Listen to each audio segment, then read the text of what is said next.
Hello everyone, good morning. তোমরা সবাই কেমন আছো? আশা করি তোমরা সকলেই ভালো আছো। আমিও খুব ভালো আছি।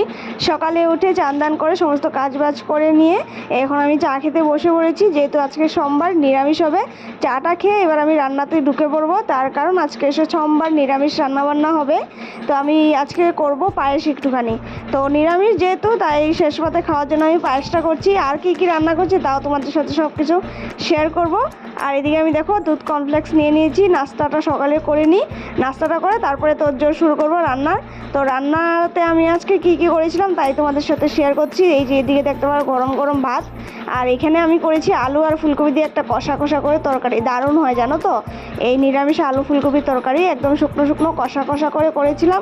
আর করেছিলাম ছোটো আলু দিয়ে সোয়াবিনের তরকারি।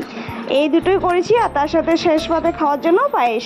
দারুণ হয়েছিল। যদি ভালো লাগে অবশ্যই তোমরা চ্যানেলটাকে সাবস্ক্রাইব করে যাবে, আর কমেন্ট বক্সে অবশ্যই জানিয়ে যাবে যে আমার ব্লগটা তোমাদের কাছে কেমন লাগলো। তো টাটা, নেক্সট ভিডিওতে অবশ্যই দেখা হচ্ছে। তোমরাও ভালো থাকো। আর নিরামিষের দিন তোমাদের ঘরে কি কি আইটেম হয় তাও তোমরা বলে যেও। Tata, bye bye. নেক্সট ভিডিওতে অবশ্যই দেখা হচ্ছে। তোমরাও ভালো করে খাও দাও।